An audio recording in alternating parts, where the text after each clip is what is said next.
தந்தை மகன் தூய ஆவியாரின் பெயராலே. நம் ஆண்டவராகிய இயேசு கிறிஸ்துவின் அருளும் கடவுளின் அன்பும் தூய ஆவியாரின் நட்புறவும் உங்கள் அனைவரோடும் இருப்பதாக.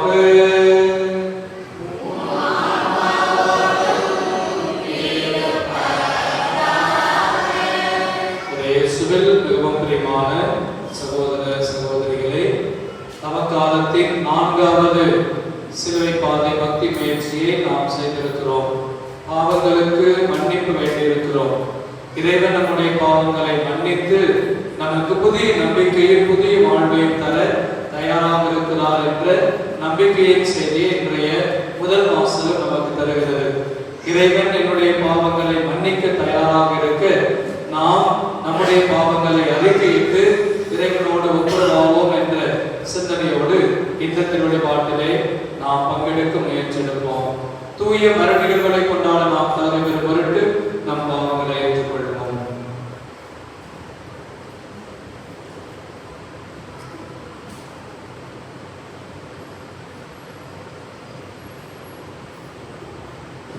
எல்லாம் வல்ல இறைவனிடமும்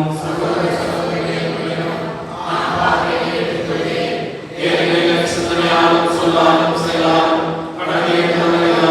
பாவங்கள் பல செய்தேன். என் பாவமே என் பாவமே என் பெரும் பாவமே. ஆகையால் எப்போதும் கன்னியான புனித மரியாதை புனித அனைவரே, சகோதர சகோதரிகளே, நம்பிக்கையாகிய ஆண்டவரிடம் எனக்காக வேண்டிக் கொள்ள கொண்டாடுகிறேன்.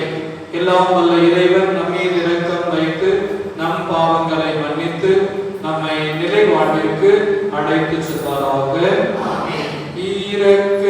இரக்கமாயிரும் இரக்கமாயிரும் ஆண்டவரே தேவனே, இரக்கமாயிரும் இரக்கமாயிரும் இரக்கமாயிரும். இயேசுவே இறைமகனே இரக்கமாயிரும் இரக்கமாயிரும் இரக்கமாயிரும். ஆண்டவரே ஆவியே இரக்கமாயிரும். மன்றாடுவோமாக.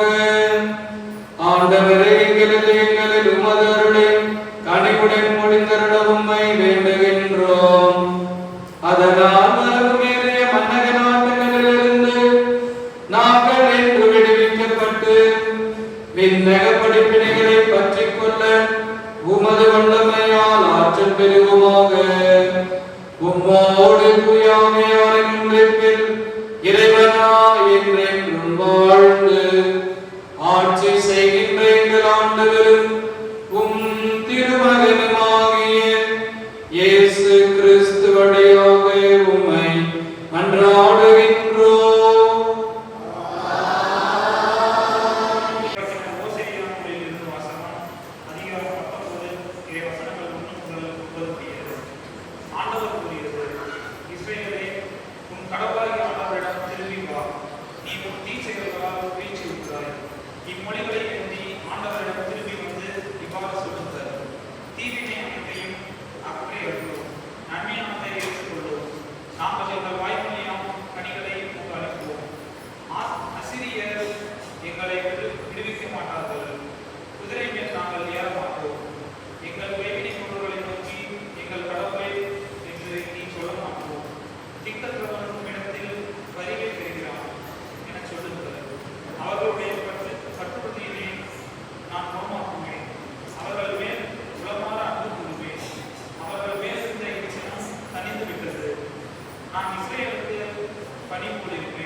அவனுடைய கிளைகள் பிரித்து பரவும்.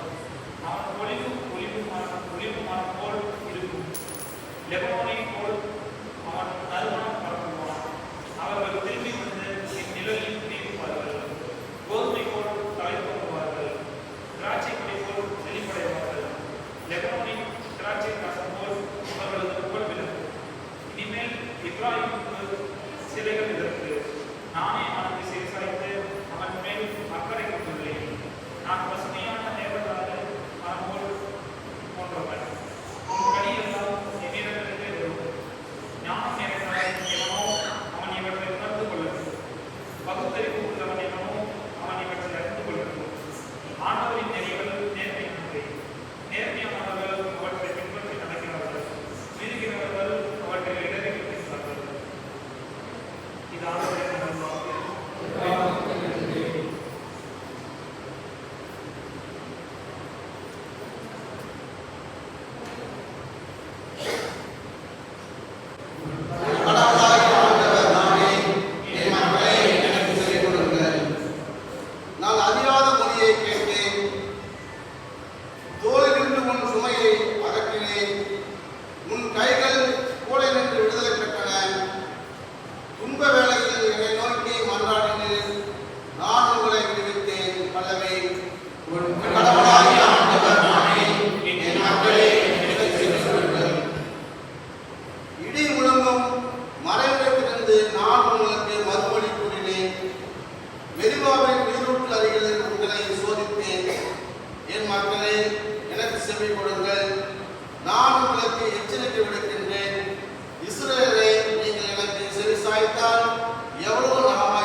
மறைநூல் அறிஞருள் ஒருவர் இயேசுவை அணுகி வந்து, அனைத்திலும் முதன்மையான கட்டளை எது என்று கேட்டார்.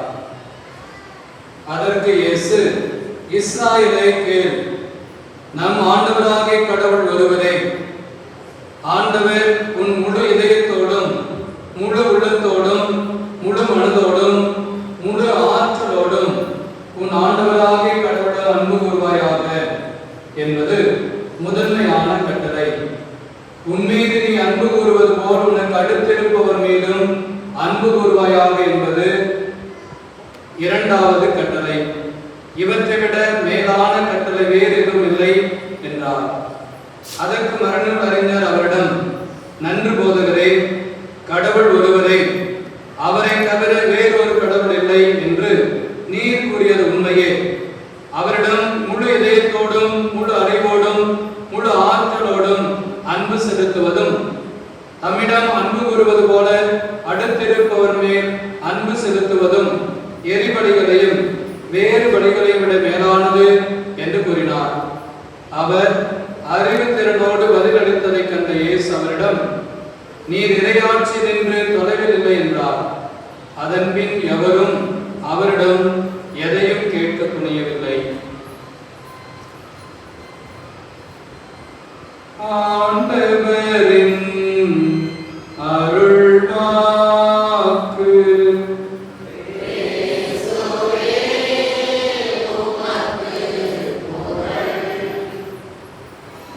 ஏற்கனவே உங்களுக்கு தெரியும் நினைக்கிறேன்.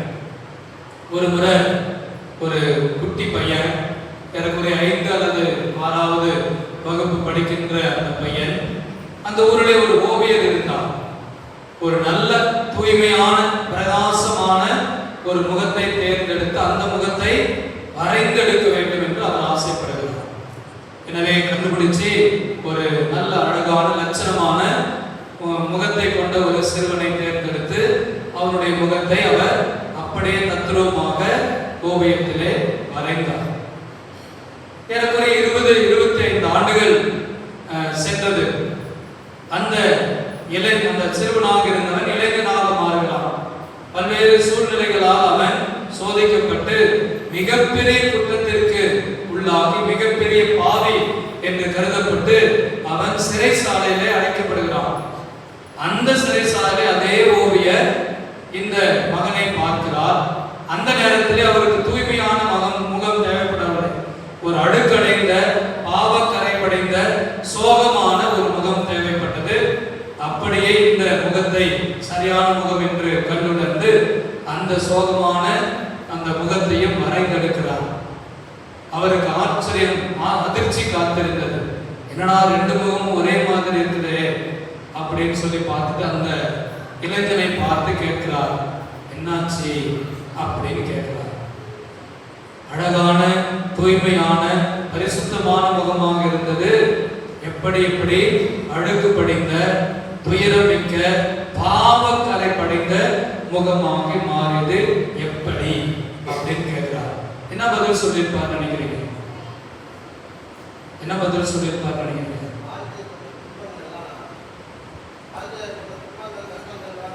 துன்பம், கஷ்டம், வேதனை எல்லாம் என்னுடைய முகத்தை இப்படிப்பட்ட முகமா மாத்திருச்சு அப்படின்னு சொல்லியிருக்கோம். அப்புறம்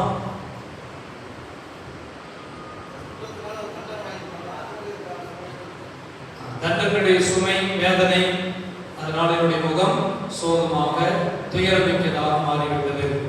வேற என்ன சொல்லுவார் நினைக்கிறீங்க? பாவம். இப்படிப்பட்ட முகத்தை என்னுடைய பழைய நிலைக்கு மாற்ற வல்லவர் என் நேசானவர். பாருங்க, நான் பாவம் செஞ்சிட்டுனா அதுல எந்த மாற்று கருத்தும் இல்லை. ஆனா இந்த பாவத்தில் இருந்தும் கரைபடிந்த இந்த முகத்தில் இருந்தும் என்னை விடுவிக்க வல்லவர் என் ஆண்டவராக இருக்கிறார். எனவே அவரிலே எனக்கு நம்பிக்கை உண்டு.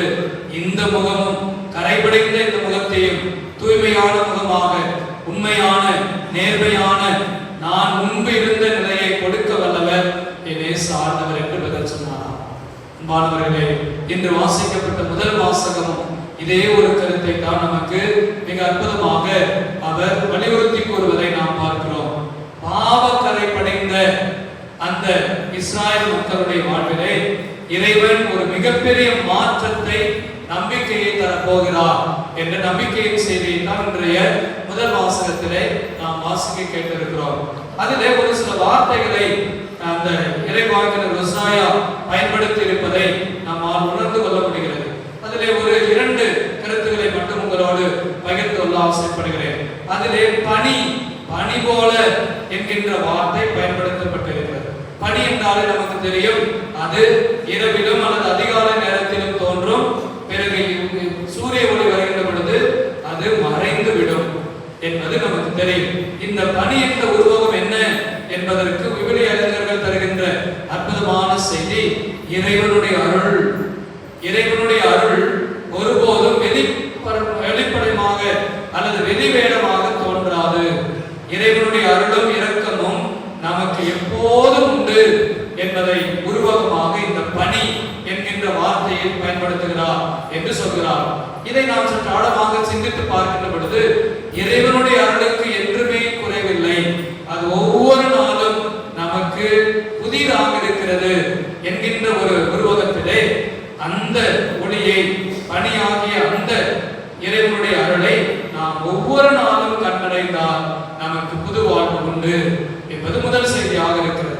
இரண்டாவது, அதிலே 3-4 உருவகங்கள் கொடுக்கப்படுகிறது. அது ஒளிவு மரத்தை பற்றி இன்றைய இறைவாக்கினர் மிக அற்புதமாக சொல்லித் தருகிறார். ஒளிவு மரம் நீண்ட காலம் இருக்கக்கூடிய ஒரு வலிமை மிக்க ஒரு மரம் என்று சொல்கிறார். எனவே இது எதற்காக இங்கு உருவகமாக பயன்படுத்த உங்களுக்கு உறுதுணையாக இருக்கும், உங்களுக்கு வலிமை கொடுக்கக்கூடியதாக இருக்கிறது. எனவே இறைவனுடைய அருளும் இரக்கமும் நமக்கு வலிமையாக வல்லமையாக இருக்கின்ற பொழுது நாம் பாவிகள் அல்லது கரைபிடித்தவர்கள், நாம் ஒதுக்கப்பட்டு விட்டோம், பாவிகள் ஆகிவிட்டோம் என்ற ஒரு நிலையிலே இருக்க தேவையில்லை. இறைவனுடைய மன்னிப்பும் இறைவனுடைய அருளும் ஆசீர்வாதம் நமக்கு புது வாழ்வு கொடுக்கக்கூடியதாக, புதிய நம்பிக்கையை தரக்கூடியதாக இருக்கிறது என்பதை மிக அற்புதமாக இறைவாக்கினர் நமக்கு எடுத்துரைக்கிறார். இந்த நவகால நாட்களிலே நாம் பல நேரங்களிலே யோசிப்பது, என்னுடைய வாழ்வு ஒரு பாவம் மிகுதியாக இருக்கக்கூடிய ஒரு வாழ்வாக இருக்கிறது என்று நீங்களும் நானும் நினைக்கிறோமா? கவலைப்பட வேண்டாம். இந்த பாவக்கரையை நீக்குகின்ற ஆற்றல், வலிமை இறைவனிடம் இருக்கிறது, இயேசு ஆண்டவருடைய இரத்தத்தில் இருக்கிறது என்பதை உணர்கின்ற நேரம்தான் இந்த நவகால நாட்கள். எனவே இந்த நவகால நாட்களிலே கரைபடைந்த பாவம் மிகுந்த நமது இதயத்தையும் நமது உள்ளத்தையும் இறைவனிடம் வெளிப்படுத்தி கொடுத்து, இறைவன் அருளால் நமது இதயத்தையும் உள்ளத்தையும் நிரப்பி அவர் வழிநடத்த வேண்டும் என்று நாம் தொடர்ந்து ஜெபிப்போம்.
சகோதர சகோதரிகளே, என்னுடையதும் உங்களுடையதுமான இம்மலி எல்லாம் வல்ல தந்தையாக இறைவனுக்கு ஏற்றதாகபடி மன்றாடுங்கள்.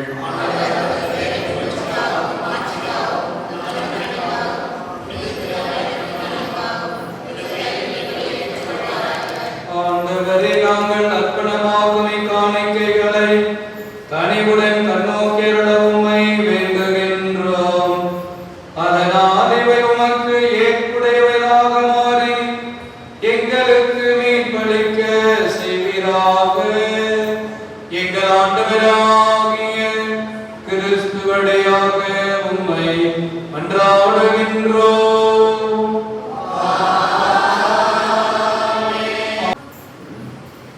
ஆண்டவரே, இனிமையாகவே தூயவர். எனவே நீ தூயவராயிருப்பது போல மனிதரும் தூய்மை அடைய உலகத்தை தொடக்க முதல் தொடர்ந்து செயலாற்றி வருகின்றேன். மக்களின் காணிக்கைகளை கண்ணோக்கி அவற்றின் மீது தூய ஆவியாரின் ஆற்றலை பொழிந்தருள உம்மை வேண்டுகிறோம். இவ்வாறு அன்பு திருமகன் இயேசு கிறிஸ்துவின் உடலாகவும் இரத்தமாகவும் இவை மாறுவனவாக. அவரில் நாங்களும் பிள்ளைகளாக இருக்கிறோம். பாவத்தால் நாங்கள் முன்பு அழிந்து போனோம், மீண்டும் உம்மிடம் வர வலுவற்றவர்களானோம்.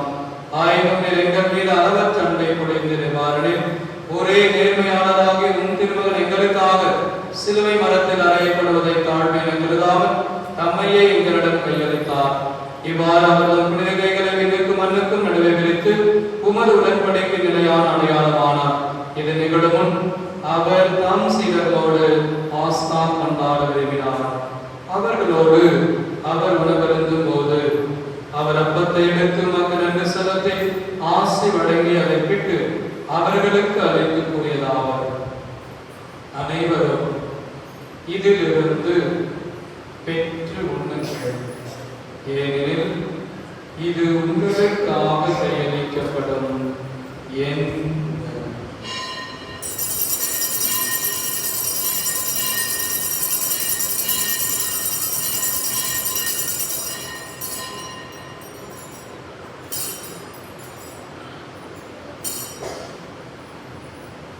மூலமே சிலுவையில் சிந்தப்படவிருந்த தமது இரத்தத்தால் அனைத்தும் தம்மில் ஒப்புரவாக்கப்படும் என்பதை அறிந்திருந்த அவர் இரவு விருந்து அருந்திய பின் திராட்சரசம் நிறைந்த கிண்ணத்தை எடுத்து உமக்கு மீண்டும் நன்றி கூறி தாம் சீடருக்கு அழைத்து கூறியதாவது: அனைவரும் இதிலிருந்து பெற்று பருகுங்கள், ஏனெனில் இது புதிய நிலையான உடன்படிக்கைக்குரிய என் இரத்தத்தின் கிண்ணம்.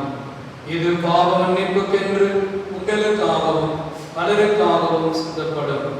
இதை என் நினைவாக செய்யுங்கள்.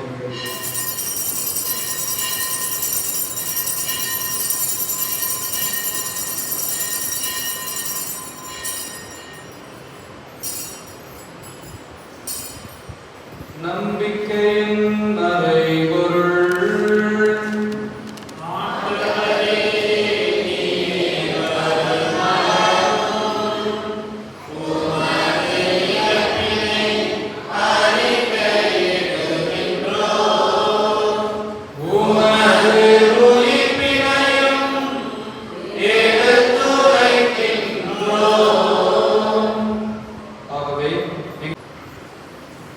இவர் வழியாக இவரோடு இவரில் எல்லாம் வல்ல இறைவனாகிய தந்தையே, தூய ஆவியாரின் ஒன்றிப்பில் எல்லா புகழும் மாட்சியும் என்றென்றும் உமக்கு உரியதே.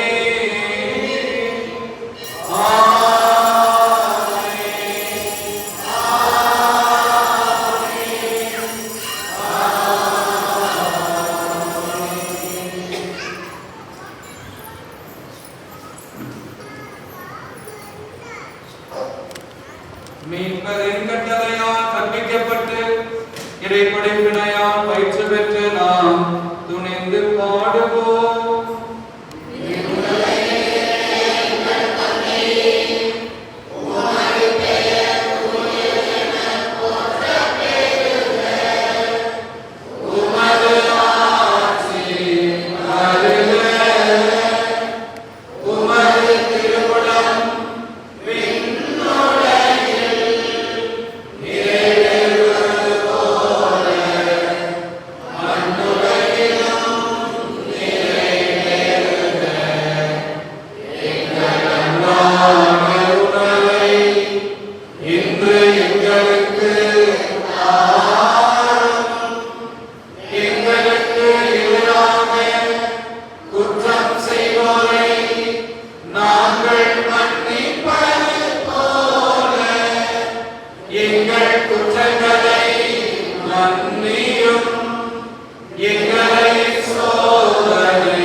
ஒருவருக்கொருவர் அமைதியை பகிர்ந்து மகிழ்வோம்.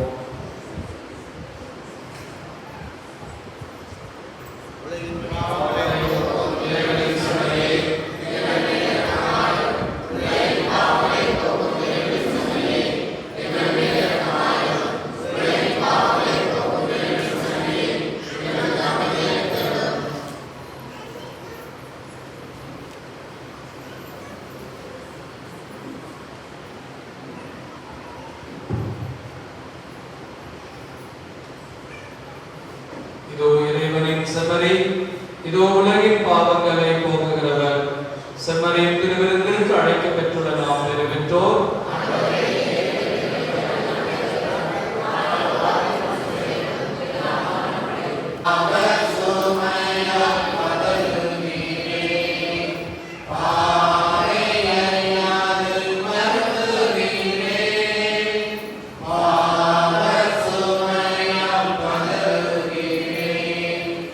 பாவை அறியாது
நன்றியோடு மன்றாடுவோம். ஆண்டவரே, உம் ஆற்றலின் செயல் எங்கள் மனதிலும் உடலிலும் பொழியப்பட உம்மை வேண்டுகின்றோம். இத்திருவிருந்தில் பங்கேற்று நாங்கள் பெற்றுக்கொண்ட இத்திருவுணவு எங்களுக்கு முழுமையான மீட்பை அருளதாக. எங்கள் ஆண்டவராகிய கிறிஸ்து வழியாக உம்மை மன்றாடுகின்றோம்.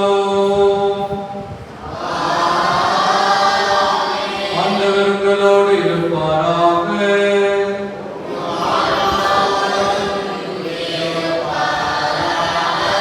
எல்லாம் வல்ல இறைவன் தந்தை, மகன், தூய ஆவியார் நம் அனைவரையும் நிறைவாக ஆசீர்வதித்து பாதுகாத்து வழிநடத்துவாராக.